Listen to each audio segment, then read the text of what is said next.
Hello everyone, मैं पल्लवी सिंह आपका हार्दिक स्वागत करती हूं। आज मैं आपके सामने कक्षा 10 सीबीएसई के छात्रों के लिए मनुष्यता पद लेकर आई हूं, जो कि मैथिली शरण गुप्त जी के द्वारा रचित है। तो सबसे पहले हम मैथिली शरण गुप्त जी के बारे में और उनके जीवन के बारे में एक संक्षिप्त विवरण देखेंगे और तब उनके पदों के बारे में चर्चा करेंगे। तो चलिए मैथिली शरण गुप्त जी के बारे में देखते हैं। मैथिली शरण गुप्त जी का जन्म 1886 में झांसी के करीब चीर गांव में हुआ था। यह अपने जीवन काल में ही राष्ट्र कवि के रूप में विख्यात हो गए थे। मीन्स अपने जीवन काल में ही उन्हें राष्ट्र कवि की पदवी मिल गई थी। गुप्त जी की अधिकतर कविताओं में हम देखते हैं कि राम भक्ति का विवरण किया गया है, अर्थात ये राम भक्त कवि हैं। और यही नहीं, इनके पिताजी रामचरण गुप्त और इनके छोटे भाई शिया रामचरण गुप्त भी एक कवि हैं, एक विख्यात कवि थे। ठीक है, इनकी भाषा जो थी वो क्या थी? विशुद्ध खड़ी बोली थी, जिसमें कि हमें डिफरेंट टाइप्स ऑफ खड़ी बोली के बारे में पता चलता है। गुप्त जी की जो प्रमुख कृतियां हैं वो है साकेत, यशोधरा और जयद्रथ व्रत।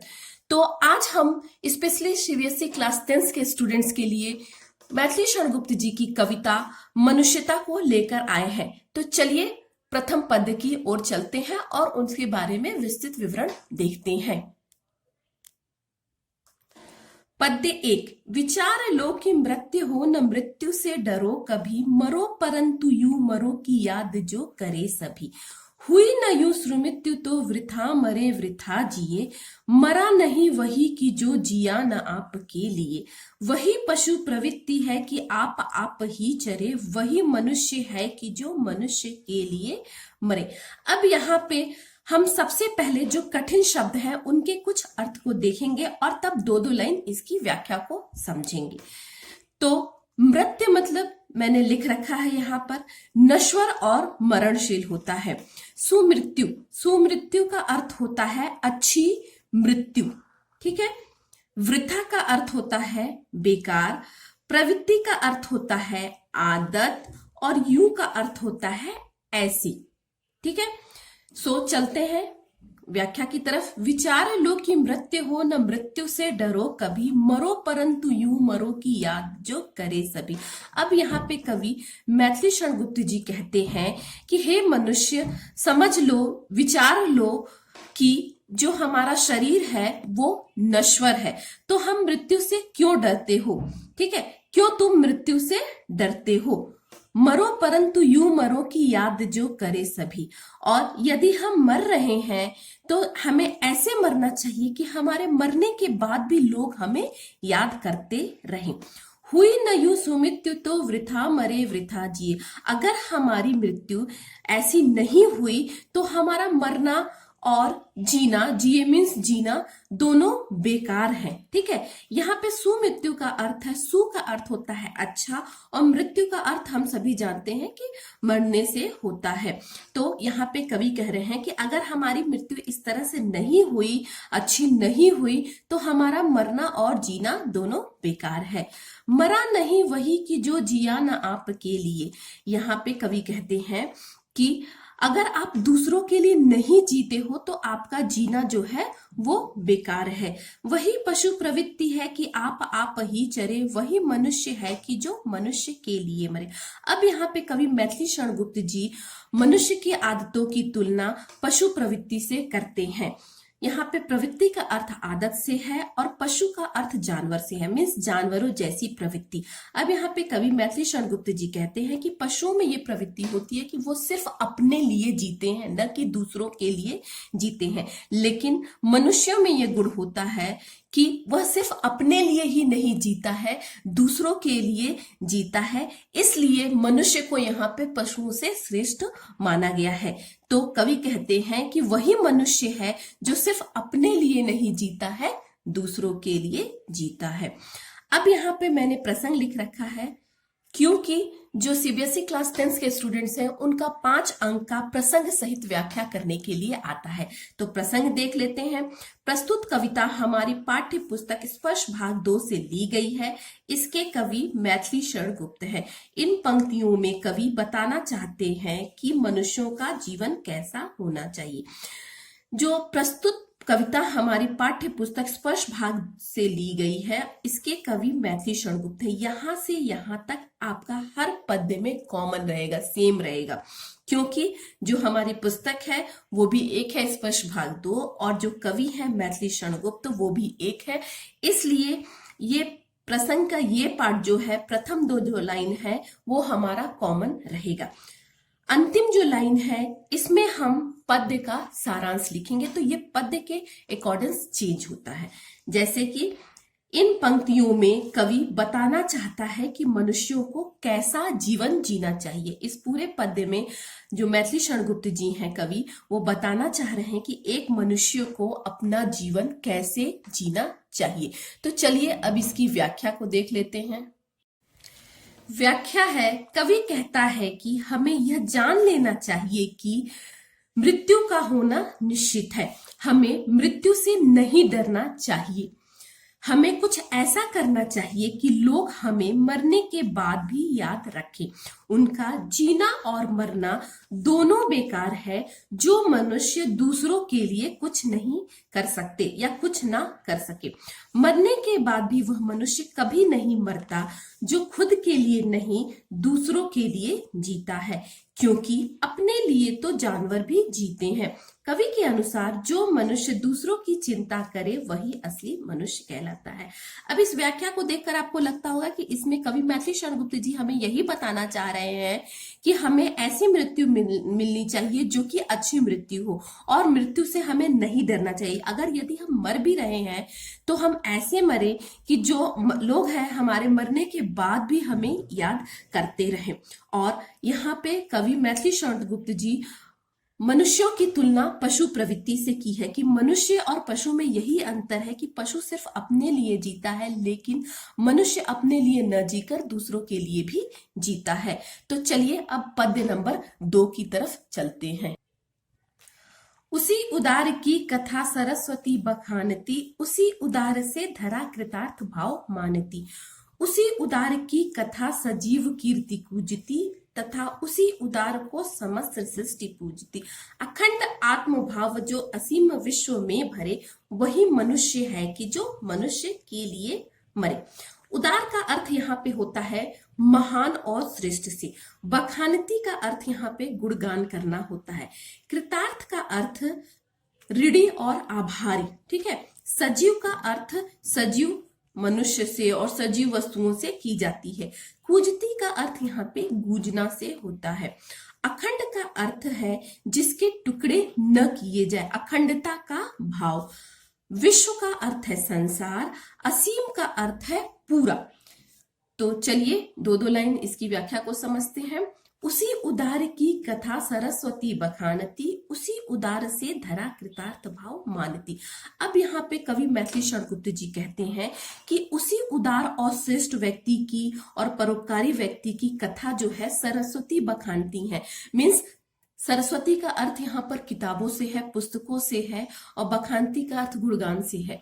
तो कवि मैथिली शरण गुप्त जी कहते हैं कि उसी परोपकारी, दयालु और श्रेष्ठ व्यक्ति की जो बखानती गुणगान करना है कथा का, वो पुस्तकों में गुणगान किया जाता है। सरस्वती उसका गुणगान करती है।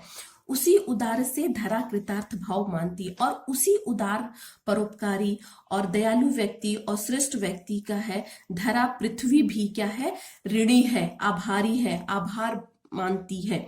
उसी उदार की कथा सजीव कीर्ति पूजती, और उसी उदार, परोपकारी और श्रेष्ठ व्यक्ति की कथा जो है सजीव व्यक्तियों में की जाती है। मीन्स उसकी जो कीर्ति है, यशगान है, वो सजीव व्यक्तियों के बाद की जाती है। उसके मरने के बाद भी उसकी बातचीत जो है सजीव व्यक्तियों में की जाती है। तथा उसी उदार को समस्त सृष्टि पूजती, और उसी उदार, दयालु और परोपकारी व्यक्ति को पूरी सृष्टि जो है उसकी पूजा करती है। अखंड अखंड आत्मभाव जो असीम विश्व में भरे वही मनुष्य है कि जो मनुष्य के लिए भरे। अब यहाँ पे कवि मैथिली शरण गुप्त जी कहते हैं कि अखंड भाव रखने वाले व्यक्ति को, भाईचारे का भाव रखने वाले व्यक्ति को, जो कि पूरे विश्व में अखंडता की भावना को भरते हैं, वही मनुष्य सही मायने में मनुष्य कहलाने के योग्य होते हैं। तो हम प्रसंग को देख लेते हैं।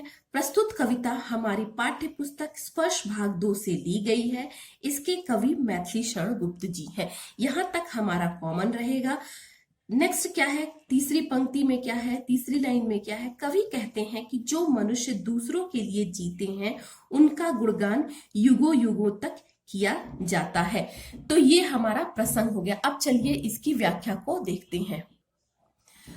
कवि कहता है कि जो मनुष्य अपने पूरे जीवन में दूसरों की चिंता करता है उस महान व्यक्ति की कथा का गुणगान सरस्वती अर्थात पुस्तकों में किया जाता है। पूरी धरती उस महान व्यक्ति की आभारी रहती है, ऋणी रहती है। उस व्यक्ति की बातचीत हमेशा जीवित व्यक्ति की तरह की जाती है और पूरी सृष्टि उसकी पूजा करती है। कवि कहते हैं कि जो व्यक्ति पूरे संसार को अखंड भाव और भाईचारे की भावना से बांधता है वह व्यक्ति सही मायने में मनुष्य कहलाने के योग्य होता है।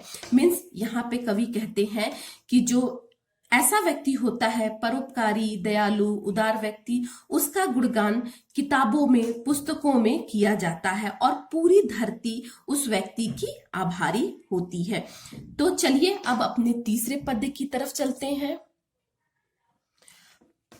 शुद्धार्थ रतिदेव ने दिया करस्त थाल भी, तथा दधीचि ने दिया परार्थ अस्थि जाल भी।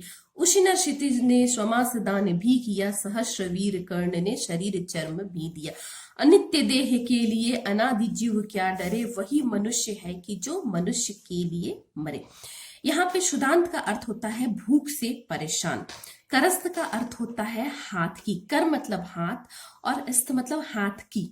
थाल मतलब हम सभी जानते हैं कि थाली को बोला जाता है जिसमें हम भोजन करते हैं। दधीची, दधीची का अर्थ यहाँ पे महर्षि दधीची से है। अस्थि जाल मीन्स अस्थि मतलब हड्डी और जाल मतलब समूह मीन्स हड्डियों का समूह। उशिनर क्षितिज, यहाँ पर उशिनर देश के राजा शिबी के बारे में बताया गया है। स्वमांस मीन्स खुद का मांस। सहस्र मीन्स खुशी। वीर कर्ण हम सभी जानते हैं कर्ण के बारे में, सूर्यपुत्र कर्ण के बारे में। शरीर मीन्स देह, बॉडी। चर्म मीन्स स्किन। अनित्य मीन्स नश्वर, देह मीन्स शरीर। ठीक है, तो यहाँ पे देखते हैं कि क्षुताद रतिदेव ने दिया करस्त थाल भी, तथा दधीचि ने दिया परार्थ अस्थि जाल भी।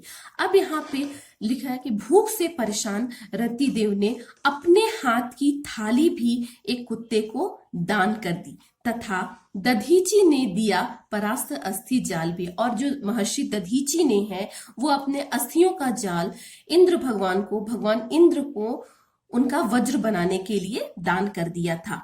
उसी तरह उशिनर क्षितिज ने 100 मास दान किया और उसी तरह जो उशिनर देश के राजा शिबी हैं उन्होंने भी एक कबूतर की जान को बचाने के लिए अपने स्वयं के मांस को, अपने स्वयं के शरीर के मांस को दान कर दिया। और उसी तरह सूर्यपुत्र कर्ण ने खुशी से अपने शरीर का जो कवच है जो कि सूर्यपुत्र होने के कारण उन्हें मिला था वो दान कर दिया। अनित्य देह के लिए अनादि जीव क्या डरे, वही मनुष्य है कि जो मनुष्य के लिए मरे। अब यहाँ पे कवि कहते हैं कि अनित्य मीन्स नश्वर, कि क्यों मनुष्य इस नश्वर शरीर के लिए डरता है, क्योंकि वही मनुष्य है जो अपना त्याग करके दूसरों के लिए जीता है। तो यहाँ पे मैथिली शरण गुप्त जी ने पौराणिक कथाओं में जो भी महान पुरुष हैं उनका उदाहरण देकर हमें समझाया है कि किस तरह उस उदार, परोपकारी और दयालु पुरुष ने अपने सामने की थाली और अपना सब कुछ दान देकर हमें बचाया है और दूसरे मनुष्य के लिए अपना जीवन त्याग दिया है। तो चलिए अब इसके प्रसंग और व्याख्या को देख लेते हैं। प्रस्तुत कविता हमारी पाठ्य पुस्तक स्पर्श भाग 2 से ली गई है। इसके कवि मैथिली शरण गुप्त हैं। ये हमारा कॉमन रहेगा। इन पंक्तियों में कवि ने महान पुरुषों के उदाहरण दिए हैं जिनकी महानता के कारण उन्हें याद किया जाता है। अब इसकी व्याख्या कैसे लिखेंगे कि कवि कहते हैं कि पौराणिक कथाएं ऐसे उदाहरणों से भरी हुई हैं जिनमें परोपकारी दयालु व्यक्ति अपना पूरा जीवन दूसरों के लिए त्याग दिया, जिसके कारण उन्हें आज तक याद किया जाता है। इसमें कुछ उदाहरण उन्होंने जो दिए हैं महान पुरुषों के, उसमें है भूख से परेशान रति देव ने अपनी आखिरी थाली तथा महर्षि दधीची ने अपने पूरे शरीर की हड्डियां व्रज बनाने के लिए दान कर दी थी। उशिनर देश के राजा शिवी ने कबूतर की जान बचाने के लिए अपना पूरा शरीर का मांस दान कर दिया था। वीर कर्ण ने अपनी खुशी से अपने शरीर का कवच दान कर दिया था। अर्थात यहाँ पे कवि कह रहे हैं कि क्यों मनुष्य इस नश्वर शरीर के लिए डरता है, क्योंकि मनुष्य वही कहलाता है जो अपना त्याग दूसरों के लिए करता है। तो यहाँ पे पद्य 3 में मैथिली शरण गुप्त जी यही बताना चाह रहे हैं कि उन्होंने कुछ महान पुरुषों के उदाहरण देकर हमें समझाने का प्रयास किया है कि क्यों मनुष्य जो है इस नश्वर शरीर के लिए डरता है, क्योंकि वही मनुष्य है जो अपना सर्वस्व दूसरों के लिए त्याग देता है। तो चलिए अब पद्य नंबर 4 की तरफ चलते हैं। सहानुभूति चाहिए महाविभूति है यही, वशीकृता सदैव है बनी हुई स्वयं मही। विरुद्ध भाव बुद्ध का दया प्रवाह में बहा, विनीत लोक वर्ग क्या न सामने झुका रहा। आहा वही उदार है परोपकार जो करे, वही मनुष्य है कि जो मनुष्य के लिए मरे। सहानुभूति का अर्थ यहाँ पे दया और करुणा से है। महाविभूषित और महाविभूति का अर्थ है महानता से विभूषित। वशीकृता का अर्थ है यहाँ पे वश में करने वाला। स्वयं का अर्थ है खुद। मही का अर्थ है ईश्वर। विरुद्ध भाव का अर्थ है खिलाफ होना और परोपकार का अर्थ है दूसरों पर किया गया उपकार। अर्थात यहाँ पे मैथिली शरण गुप्त जी कहना चाहते हैं कि सहानुभूति चाहिए महाविभूति है यही, कि हमें दया और करुणा का भाव होना चाहिए। यही सबसे बड़ा धन है, यही महानता से विभूषित है। वशीकृता सदैव है बनी हुई स्वयं मही। यहाँ पर ईश्वर को वश में करने के लिए हमें दया और करुणा का भाव होना चाहिए। विरुद्ध भाव बुद्ध का दया प्रवाह में बहा, विनीत लोक वर्ग क्या न सामने झुका रहा। अब यहाँ पे मैथिली शरण गुप्त जी किसका उदाहरण लेते हैं? भगवान बुद्ध का उदाहरण लेते हैं कि उन्होंने लोक कल्याण के लिए जो विनीत लोक वर्ग है, जो उच्च वर्ग है, उनके सामने क्या उनके विरुद्ध नहीं खड़े हुए, और जब वो उनके विरुद्ध हुए तो क्या ये लोक वर्ग उनके सामने नहीं झुका? हाँ झुका, और यहाँ तक कि वो सिर्फ झुका ही नहीं, वो उनकी पूजा भी करता है। आहा वही उदार है परोपकार जो करे, वही मनुष्य है कि जो मनुष्य के लिए मरे। अब यहाँ पे मैथिली शरण गुप्त जी कहते हैं कि जो दूसरों पर किया गया उपकार है, जो दूसरा परोपकारी व्यक्ति है, दयालु व्यक्ति है, वही असल मायने में मनुष्य है। तो यहाँ पे कवि कहते हैं कि मनुष्य वही है जो दयालु परोपकारी है और जो दूसरों के लिए जीता और मरता है। तो प्रसंग देख लेते हैं। प्रस्तुत कविता हमारी पाठ्य पुस्तक स्पर्श भाग 2 से ली गई है। इसके कवि मैथिली शरण गुप्त जी हैं। यहाँ तक हमारा कॉमन ही रहेगा। तीसरी पंक्ति में हम देखते हैं कि इसमें बताया गया है कि पद्य 4 का सारांश क्या है। इन पंक्तियों में कवि ने महात्मा बुद्ध का उदाहरण देते हुए दया और करुणा को सबसे बड़ा धन बताया है कि जो दया है वो करुणा है, उससे बड़ा धन इस धरती पर दूसरा कुछ नहीं है। तो चलिए अब इसकी व्याख्या को भी देख लेते हैं। कवि कहता है कि मनुष्यों के मन में दया व करुणा का भाव होना चाहिए, यही सबसे बड़ा धन है। स्वयं ईश्वर भी ऐसे लोगों के साथ रहते हैं। इसका सबसे बड़ा उदाहरण महात्मा बुद्ध है, जिनसे लोगों का दुख नहीं देखा गया तो वे लोक कल्याण के लिए दुनिया के नियमों के विरुद्ध चले गए, तब भी संसार उनके सामने झुकता है। अर्थात उनके दया भाव व परोपकार के कारण आज भी उनको याद किया जाता है और उनकी पूजा की जाती है। महान उसको कहा जाता है जो परोपकार करता है, वही मनुष्य कहलाता है जो मनुष्यों के लिए जीता और मरता है। मीन्स इसमें कवि मैथिली शरण गुप्त जी पूरे पद्य में हमें यही समझाना चाह रहे हैं महात्मा बुद्ध का उदाहरण देख के कि महात्मा बुद्ध भी लोगों के कल्याण के लिए दुनिया के नियमों के विरुद्ध चले गए थे, लेकिन तब भी संसार उनके सामने झुकता और उनकी पूजा करता है। तो चलिए अब पद्य 5 की तरफ चलते हैं।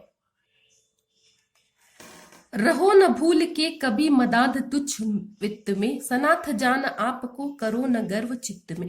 अनाथ कौन है यहाँ त्रिलोकनाथ साथ है, दयालु दीन बंधु के बड़े विशाल हाथ हैं। अतीव भाग्यहीन है अधीर भाव जो करे, वही मनुष्य है कि जो मनुष्य के लिए मरे। अब यहाँ पे मदांध मीन्स क्या बोला गया है, घमंड, मद में अंधा, ठीक है। अब किसका मद है यहाँ पे, तो यहाँ पे धन, वित्त को क्या बोला गया है, धन का मद में है, धन के घमंड में है। तुच्छ मीन्स बेकार, जिसकी कोई वैल्यू नहीं हो, ठीक है। सनाथ मीन्स जिसका अपनों का साथ हो, ईश्वर का साथ हो। अनाथ मीन्स जिसका कोई नहीं है। गर्व मतलब प्राउड, चित्त मतलब मन। त्रिलोकनाथ मीन्स यहाँ पे भगवान के बारे में कहा गया है। भाग्यहीन का अर्थ यहाँ पे बताया गया है कि जो जिस व्यक्ति का भाग्य बहुत कमजोर होता है, हीन होता है। अधीर का अर्थ यहाँ पर उतावलापन से लिया गया है, ठीक है। यहाँ दीन बंधु ईश्वर के लिए बोला गया है। तो चलिए इसकी व्याख्या को देखते हैं। रहो न भूल के कभी मदांध तुच्छ में, सनाथ जान आपको करो न गर्व चित्त में। अब यहाँ पे कवि मैथिली शरण गुप्त जी कहते हैं कि हमें कभी इस बात का घमंड नहीं करना चाहिए कि हमारे पास धन है, वित्त है, ठीक है। सनाथ जान आपको करो न गर्व चित्त में, और हमें कभी इस बात पे भी गर्व नहीं करना चाहिए, अपने मन में गर्व नहीं करना चाहिए कि हमारे पास अपनों का साथ है, ईश्वर का साथ है। अनाथ कौन है यहाँ त्रिलोकनाथ साथ है, दयालु दीन बंधु के बड़े विशाल हाथ। अब यहाँ पे कवि मैथिली शरण गुप्त जी कह रहे हैं कि जो लोग घमंड करते हैं कि उनके पास अपनों का साथ है, तो वो इस चीज को जान ले कि त्रिलोकनाथ दीन बंधु जो है, भगवान जो है, वो सबके साथ है, वो सबके पिता है। तो इस धरती पर, इस दुनिया में कोई भी अनाथ नहीं है, क्योंकि भगवान के बड़े विशाल हाथ है और उन्होंने अपनी छत्र छाया सब पे सेम बना रखी है, इक्वल बना रखी है। अतीव भाग्यहीन है अधीर भाव जो करे, वही मनुष्य है कि जो मनुष्य के लिए मरे। अब यहाँ पे कवि मैथिली शरण गुप्त जी कहते हैं कि जो व्यक्ति इस तरह का उतावलापन रखता है, किस तरह का कि घमंड उसको हो, किसका धन का, और उसको अपनों के साथ होने का गर्व हो उसके मन में, तो जो व्यक्ति इस तरह का उतावलापन रखता है वह सही मायने में मनुष्य नहीं कहलाता है, वो सबसे बड़ा भाग्यहीन है, ठीक है। क्योंकि वही मनुष्य खुश रहता है जो कि दूसरों के लिए जीता और मरता है। तो सब यहाँ पे कवि कहते हैं कि मनुष्य को इस तरह से सोचना चाहिए, इन सभी चीजों से, घमंड से, गर्व से ऊपर उठकर सोचना चाहिए और दूसरों के बारे में सोचना चाहिए। तो प्रसंग देख लेते हैं। प्रस्तुत कविता हमारी पाठ्य पुस्तक स्पर्श भाग 2 से ली गई है। इसके कवि मैथिली शरण गुप्त जी हैं। इन पंक्तियों में कवि कहता है कि संपत्ति पर कभी घमंड नहीं करना चाहिए और किसी को अनाथ नहीं समझना चाहिए, क्योंकि ईश्वर जो है वो सबके साथ है, सबके पिता है। त्रिलोकनाथ जो है वो सबके पिता हैं। तो चलिए अब व्याख्या को देखते हैं। कवि कहता है कि भूल कर भी कभी संपत्ति या यश पर घमंड नहीं करना चाहिए, इस बात पर कभी गर्व नहीं करना चाहिए कि हमारे साथ अपनों का साथ है, क्योंकि कवि कहता है कि यहाँ कौन सा व्यक्ति अनाथ है, उस ईश्वर का साथ सबके साथ है। कवि कहता है कि वह व्यक्ति भाग्यहीन है जो इस तरह का उतावलापन रखता है, क्योंकि मनुष्य वही व्यक्ति कहलाता है जो इन सब चीजों से ऊपर उठकर सोचता है। तो चलिए अपने नेक्स्ट पद्य की तरफ चलते हैं, जो कि पद्य 6 है। अनंत अंतरिक्ष में अनंत देव हैं खड़े, समक्ष ही स्वबाहु जो बढ़ा रहे बड़े बड़े। परस्परावलंब से उठो तथा बढ़ो सभी, अभी अमर्त्य अंक में अपंक हो चढ़ो सभी। रहो न या कि एक से न काम का और का सरे, वही मनुष्य है कि जो मनुष्य के लिए मरे। अब यहाँ पे अनंत का अर्थ है जिसका कोई भी अंत न हो, न समाप्त होने वाला। अंतरिक्ष का अर्थ है आकाश। देव का अर्थ यहाँ पे देवता से है। समक्ष का अर्थ होता है सामने। स्वबाहु का अर्थ होता है स्वयं की भुजाओं में, स्वयं की बाहों में। परस्परावलंब का अर्थ होता है एक दूसरे का सहारा। अमर्त्य का अंक होता है यहाँ पे देवता, और अंक मतलब होता है गोद, मीन्स अमत्य अंक मीन्स देवताओं की गोद। अपंग का अर्थ यहाँ पे होता है कलंक रहित। ठीक है, तो यहाँ पे कवि क्या कह रहे हैं, अनंत अंतरिक्ष में अनंत देव है खड़े, समक्ष ही स्वबाहु जो बढ़ा रहे बड़े बड़े। अब यहाँ पे कवि कहते हैं कि उस कभी न समाप्त होने वाले, उस कभी न अंत होने वाले आकाश में अनंत देव, मतलब बहुत ज्यादा संख्या में, जिसका कभी भी कोई हम गिनती नहीं कर सकते हैं, अनंत देव खड़े हैं और वो अपनी भुजाओं को, स्वयं की भुजाओं को फैलाए हुए सामने से हमारा स्वागत कर रहे हैं। परस्परावलंब से उठो तथा बढ़ो सभी, अभी अमत्य अंक में अपंक हो चढ़ो सभी। तो वो किसका स्वागत कर रहे हैं प्रभु, यहाँ पे देवता वैसे लोगों का स्वागत कर रहे हैं जो एक दूसरे का सहारा बनते हैं। इसलिए हे मनुष्य उठो, आगे बढ़ो, एक दूसरे का सहारा बनो और देवताओं की गोद में बैठ जाओ। क्योंकि जब हम कोई बुरा काम नहीं करेंगे, कोई कलंक रहित काम नहीं करेंगे, कलंक सहित काम नहीं करेंगे, तो जो देवता है वो खुश होकर हमें अपने गोद में बैठा लेंगे। रहो नया कि एक से न काम और का सरे, वही मनुष्य है कि जो मनुष्य के लिए मरे।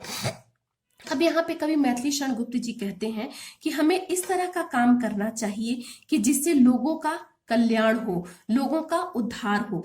तो यहाँ पे मनुष्य वही है जो खुद का कल्याण और उद्धार सिर्फ न सोचकर अपने साथ साथ दूसरों का कल्याण और उद्धार करता है। तो चलिए अब इसकी प्रसंग और व्याख्या को देख लेते हैं। प्रसंग, प्रस्तुत पद्यांश हमारी पाठ्य पुस्तक स्पर्श भाग 2 से ली गई है। इसके कवि मैथिली शरण गुप्त है। इन पंक्तियों में कवि कहता है कि कलंक रहित रहने व दूसरों का सहारा बनने वाले मनुष्यों का देवता भी स्वागत करते हैं। जैसा कि हमने जाना, पद्य में देखा कि इसमें कवि क्या कह रहे हैं कि हमें दूसरों का सहारा बनते हुए उनका कल्याण करना चाहिए, उनका उद्धार करना चाहिए और फिर अपना कल्याण और उद्धार करना चाहिए। व्याख्या, कवि कहते हैं कि उस कभी न अंत होने वाले आकाश में देवता परोपकारी और दयालु मनुष्यों का स्वागत करने के लिए खड़े हैं। इसलिए दूसरों का सहारा बनते हुए सबको साथ लेकर आगे बढ़ो। आगे कवि कहते हैं कि हमें अच्छा काम करके देवताओं की गोद में बैठना चाहिए, अर्थात यदि हम कोई बुरा काम नहीं करेंगे तो देवता हमें अपनी गोद में बैठा लेंगे। इसलिए कवि कहते हैं कि हमें दूसरों का कल्याण व उद्धार करना चाहिए, क्योंकि इस नश्वर संसार में मनुष्य वही है जो मनुष्य का कल्याण और परोपकार करे। तो चलिए अब अपने नेक्स्ट पद्य की तरफ चलते हैं, पद्य 7 की तरफ। मनुष्य मात्र बंधु है, यही बड़ा विवेक है, पुराण पुरुष स्वयं भू पिता प्रसिद्ध एक है। फलानुसार कर्म के अवश्य ब्राह्य भेद है, परंतु अंतरैक्य में प्रमाणभूत वेद है। अनर्थ है कि बंधु ही न बंधु की व्यथा समझे और व्यथा हरे, वही मनुष्य है कि जो मनुष्य के लिए मरे। अब यहाँ पे स्वयंभू का अर्थ क्या होता है? स्वयंभू का अर्थ होता है स्वयं से उत्पन्न होने वाला। अंतरैक्य मीन्स आत्मा की एकता।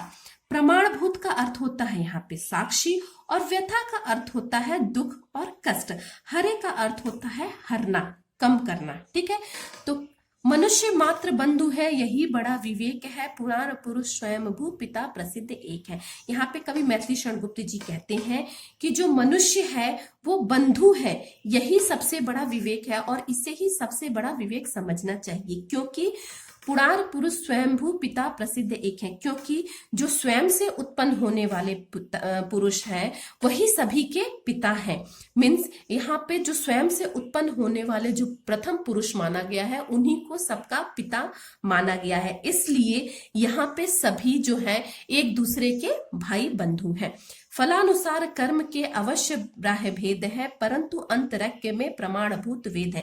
अब यहाँ पे कवि मैथिली शरण गुप्त जी कहते हैं कि हमारे बाहरी कर्मों के अनुसार हमारे जो फल है वो जरूर अलग अलग है, लेकिन जो हमारे मन की आत्मा है वो वेद के अनुसार एक है। और वेद इस बात के साक्षी है कि जो हमारे अंतर्मन की जो आत्मा है वो क्या है? एक है। अनर्थ है कि बंधु ही न बंधु की व्यथा हरे, वही मनुष्य है कि जो मनुष्य के लिए मरे। अब यहाँ पे कवि कहते हैं कि क्योंकि हम एक ही पिता के संतान हैं, क्योंकि हम भाई बंधु हैं, तो यह हमारे लिए जरूरी है, आवश्यक है कि हम एक दूसरे की व्यथा को जो है समझें, एक दूसरे के कष्टों को समझें और हरने का प्रयास करें, क्योंकि वही मनुष्य है जो कि अपने भाई बंधु की व्यथा को समझता है और उसको खत्म करने, समाप्त करने के बारे में सोचता है। तो प्रसंग देखते हैं। प्रस्तुत कविता हमारी पाठ्य पुस्तक स्पर्श भाग 2 से ली गई है। इसकी कवि मैथिली शरण गुप्त हैं। इन पंक्तियों में कवि कहते हैं कि हम सब एक ईश्वर की संतान हैं, अतः हम सभी मनुष्य एक के दूसरे के भाई बंधु हैं। तो ये तो हमारे प्रसंग हो गया। अब इसकी व्याख्या को देख लेते हैं। कवि कहते हैं कि हम सभी मनुष्य एक पिता अर्थात ईश्वर जो है, जो स्वयं से उत्पन्न होने वाला पुरुष है, उनकी संतान है, अर्थात हम सभी भाई बंधु हैं। कवि कहते हैं कि बाहरी कर्मों के अनुसार प्रत्येक मनुष्य के फल यद्यपि अलग अलग है, परंतु हमारे वेद इस बात के साक्षी हैं कि हम सभी मनुष्यों की आत्मा जो है एक है। कवि कहते हैं कि यदि भाई ही भाई के दुख कष्टों का नाश नहीं करेगा तो उसका जीना व्यर्थ है, क्योंकि मनुष्य वही कहलाता है जो बुरे कर्मों में या बुरे समय में दूसरे मनुष्यों के काम आता हो। तो यहाँ पे वही कहा गया है कि जब हम एक ही पिता की संतान हैं, हम सब भाई बंधु हैं, तो हमें अपने ही भाई के दुखों और कष्टों का निवारण करना चाहिए, उनका नाश करना चाहिए, क्योंकि मनुष्य वही कहलाता है जो बुरे समय में दूसरे मनुष्य के काम आता है। तो चलिए अपने नेक्स्ट पद की तरफ चलते हैं, जो कि पद 8 है।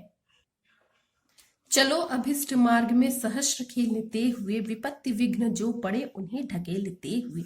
घटे न हेल मेल हाँ बढ़े न भिन्नता कभी, अतर्क एक पंथ के सतर्क पंथ हो सभी। तभी समर्थ भाव है कि तारता हुआ तरे, वही मनुष्य है कि जो मनुष्य के लिए मरे। अभिष्ट का अर्थ होता है यहाँ पे इच्छित, मार्ग का अर्थ है रास्ता, सहस्र का अर्थ है खुशी से, अपनी खुशी से, विपत्ति का अर्थ है संकट, विघ्न बाधाएं, अतर्क का अर्थ है यहाँ पर तर्क से परे, पंथ का अर्थ है यहाँ पे धर्म से है, सतर्क का अर्थ है सावधान और समर्थ का अर्थ है संभव। तो चलिए व्याख्या देखते हैं। चलो अभिष्ट मार्ग में सहस्र खेलते हुए, विपत्ति विघ्न जो पड़े उन्हें ढकेलते हुए। अब यहाँ पे कवि मैथिली शरण गुप्त जी कहते हैं कि हमें अपनी खुशी से चुने हुए मार्ग में, इच्छित मार्ग में, खुशी से चुने हुए मार्ग में चलना चाहिए और उन सभी बाधाओं और संकट जो कि रास्ते में आ रहे हैं उन्हें ढकेलते हुए आगे बढ़ना चाहिए। घटे न हेल मेल हाँ बढ़े न भिन्नता कभी, अतर्क एक पंथ के सतर्क पंथ हो सभी। अब यहाँ पे कवि मैथिली शरण गुप्त जी कह रहे हैं कि हमारा जो हेल मेल है, मेल मिलाप है, वो कभी नहीं घटना चाहिए और न ही हम में भिन्नता आनी चाहिए, भेदभाव आना चाहिए। ठीक है, अतर्क एक पंथ के सतर्क पंथ हो सभी। अब यहाँ पे कवि कहते हैं कि हमें सभी धर्मों, पंथ में सभी धर्मों को बिना तर्क के, तर्क से परे, सतर्क मीन्स सावधान होकर एक साथ लेके चलना चाहिए और तभी समर्थ भाव है कि तारता हुआ तरे, वही मनुष्य है कि जो मनुष्य के लिए मरे। और यह तभी संभव है जब मनुष्य दूसरों का उद्धार और कल्याण करते हुए, दूसरों को तारते हुए खुद का भी उद्धार और कल्याण करे। तो चलिए अब इसके प्रसंग और व्याख्या को देख लेते हैं। प्रस्तुत कविता हमारी पाठ्य पुस्तक स्पर्श भाग 2 से ली गई है। इसके कवि मैथिली शरण गुप्त जी हैं। इन पंक्तियों में कवि कहते हैं कि यदि हम खुशी से सारे कष्टों को हटाते हुए भेदभाव रहित चलें तो भी संभव है कि समाज की उन्नति होगी। व्याख्या है, कवि कहते हैं, मैथिली शरण गुप्त जी कहते हैं कि मनुष्यों को अपने इच्छा से चुने मार्ग में खुशी खुशी चलना चाहिए। रास्ते में जो कोई भी संकट और बाधाएं आए उन्हें हटाते चले जाना चाहिए।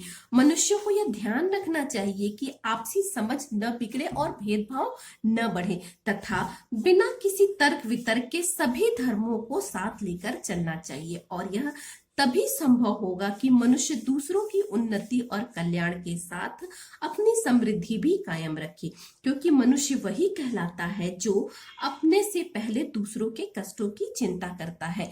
तो यहाँ पे मैथिली शरणगुप्त जी ने विभिन्न कविता के विभिन्न पद्यों के माध्यम से हमें समझाने का प्रयास किया है कि एक मनुष्य का जीवन कैसा होना चाहिए, कि मनुष्य को अपना जीवन कैसे जीना चाहिए। तो आई होप आपको ये कविता और पद्य अच्छे से समझ में आ गया होगा। तो मेरे वीडियो को लाइक कीजिए, अधिक से अधिक शेयर कीजिए। जो भी आपके आसपास में सीबीएसई क्लास 10 के स्टूडेंट्स हैं, यह उनका एक महत्वपूर्ण टॉपिक है, एक महत्वपूर्ण पद है, तो उनको अधिक से अधिक शेयर कीजिए। और यदि आप न्यू व्यूअर हैं तो सबसे पहले मेरे वीडियो को सब्सक्राइब करना न भूलें, मेरे चैनल को सब्सक्राइब करना न भूलें। तो नेक्स्ट आपसे एक अगले टॉपिक के साथ, एक नए टॉपिक के साथ फिर से मुलाकात होगी। सो तब तक के लिए धन्यवाद।